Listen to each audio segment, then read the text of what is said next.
Heard about the amazing beaches, you've heard about the amazing quality of life.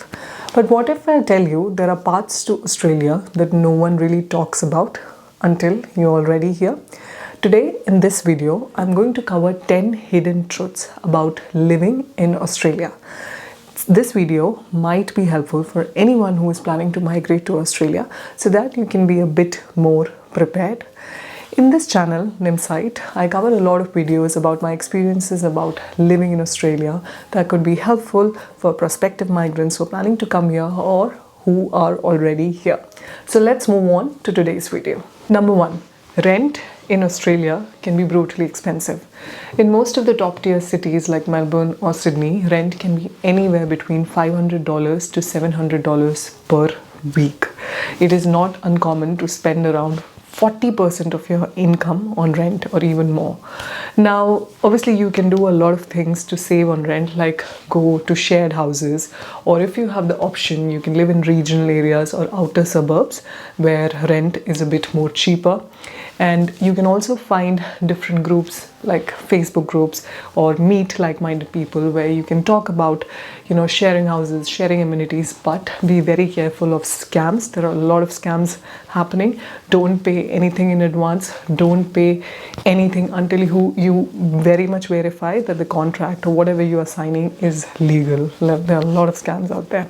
So that was the number one truth that a lot of people realize only after coming in Australia, that how difficult housing can be. 2. Groceries can cost much more than you expect. A single banana can cost you more than an entire meal in some of the other countries. So if you are on a budget, if you are a student, of course, there are very many supermarkets out there, but I would say avoid them and rather go to supermarkets such as Aldi or farmers markets. There are a lot of local farmers markets around Australia which can offer you the same products in bulk sometimes or cheaper for sure. So try to do that. Other tips are obviously meal prepping, cooking at home, and avoiding convenience stores. Convenience stores, usually the item is priced a bit more. So if you are on a budget, avoid those. Next truth, one of the most important truths, is getting your first full-time job in Australia is way harder than you think, especially if you are an international migrant. Now, your degrees, your experience back home, they can help a little bit, but what often helps you to get your first full-time job in Australia is networking.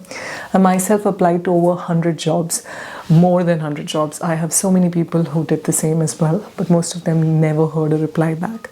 But it was that one meetup, that one person who referred me that changed my life. So networking is the way to get your first job in Australia. Cold applying, it may not help you really. Next truth is studying in Australia or the education system in Australia is very, very different. If you are an international student who's planning to come here, be prepared. There will be no spoon feeding. Be prepared to do research work, a lot of independent work, a lot of referencing. You have to cite publications, and plagiarism is also a big no-no in Australia. They've got softwares to detect that. So you have to be really prepared. And there is one thing that I would say, it's a bitter truth. Now, degrees are very much expensive in Australia, as you know.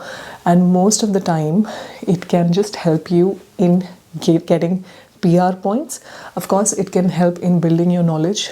But if you are planning to get a PR or, get a job in Australia, the only thing that can save you is being active in a lot of meetup groups.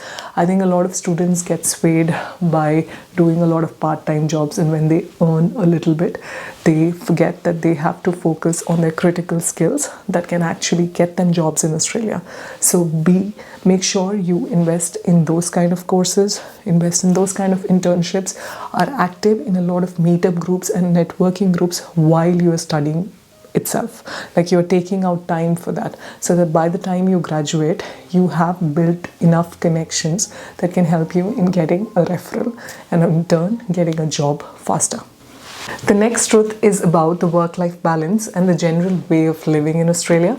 Now, people say that work-life balance could be a double-edged sword. Like you might be, accustomed to hustle culture, you might be accustomed to, long working hours and things like that. But mostly I've seen that work-life balance is taken very seriously in Australia. Usually managers, at least in most of the companies, there is not work after 5:36, unless of course there are some issues. Usually there's a downtime after that. The coming together, collaborating together, that's celebrated very much in Australia, and the work-life balance is pretty good across most of the companies and most of the industries. Of course there are rules and exceptions as well that break these rules, but there are proper work safe organizations where you can report if any of those rules are violated. Now, in general, the way of living is also very different. Like, I think the biggest culture shock for me was finding that most of the restaurants and most of the places that shut down very early, like 5 o'clock, 6 o'clock, most of the eateries, most of the supermarkets, everything during weekdays, it shuts down. It's just during the weekends, and that too Thursday, Friday, Saturday, when it's up till 9, 10.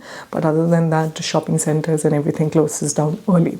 That's again because Australians in general enjoy work-life balance, living with their families. So, and that applies to the staff that work there as well. So this could be a different sort of realization for most of the people, and they often realize it only after coming back here. The next truth is about the weather. Seasonal blues are real in Australia.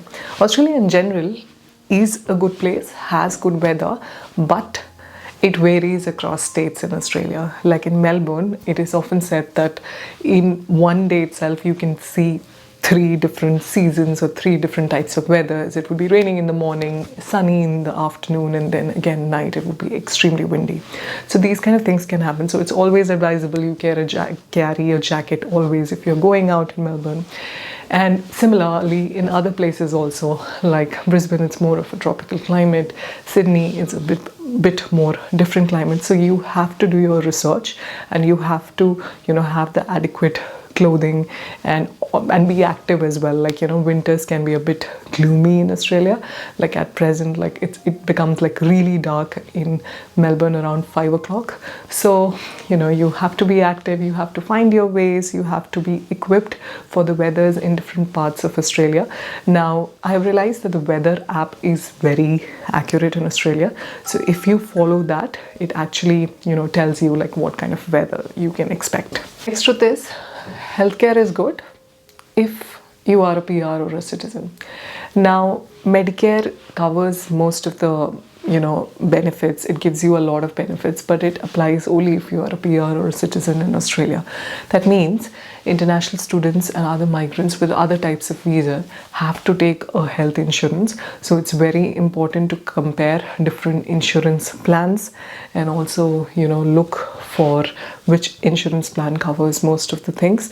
And if there is someone who's planning a family, it's very important to take a pregnancy cover like about 1 year in advance. There's usually a waiting of 1 year. Now these are small things which we tend to ignore, and we tend to come into picture only when actually the situation arises and becomes really difficult. So always have an emergency fund also, just in case. The next truth is, it's lonely at first, very, very lonely. You land here in Australia and suddenly no family, no relatives, no neighbors dropping in, no friends checking in. I know how lonely it can be. Now you have to push through. Now the biggest advice that I would say is, don't isolate yourself. Don't feel shy. Be a part of different Facebook groups. Be a part of different community events, meetups. That is the only way you will get out of your shell. You will understand the Aussie slang. You will understand how the Aussie culture is when you interact with people, and also build good connections. So it gets better, but you have to put in effort. The next truth is, driving can be a necessity here, and it's not just a luxury. Now I know that it may not be instantly easy to get your driving license and a second-hand car, but I feel like it is really important. Like most of the public transport is pretty good, but it's mostly good if you're around CBDs or you are around places where there are proper train lines. But often there are, replacement work going on. Often there are buses that will replace, and you will get to know it very late. And if you have to go between different places in Australia which are very far away, you would often need a car. So of course, understanding, trying to drive, getting around the fears, understanding the different rules, how the system works, like tolls, rego, etc. It could take time, but it can offer you independence. Aussie English is a different language. Now you will hear words such as RO, brekkie, how you're going, short forms for a lot of other names, and you'll be going like, what does that even mean? Now it's English only, but with a very heavy Aussie flavor. It might be confusing at first, but once you get to know it, it's really fun. Now Aussies in general are very friendly people, so being a part of different kinds of groups or talking to them about different kind of things, you will get to know these slang better. So like I said in the previous tip as well, don't isolate just because you're feeling shy. Talk to people, get to know more about them, and slowly you will blend into the culture. So these were some of the hidden truths based on my experience about living in Australia. So would I do it again? Absolutely, I would do it in a better way. And if you are watching this video, I would like to tell you that it is very good to be informed and plan accordingly. Australia is a wonderful place, and you can sort of learn out of it. You can sort of become better. Your struggle, your hustle, everything is worth it. But if you do it in a better way, or if you're informed, that can just help your living in Australia more easier. If anyone wants to share any comments about the major shockers that they experienced after coming to Australia, put down in the comments as well. I will do more videos in future about budgeting, grocery shopping, and many more such videos. If there are any specific topics, put down those also in the comments. Thank you so much for watching. Then shared in this video is based on personal experience and research. If you enjoyed the video, like, share, and subscribe. Keep watching, keep listening, and continue learning.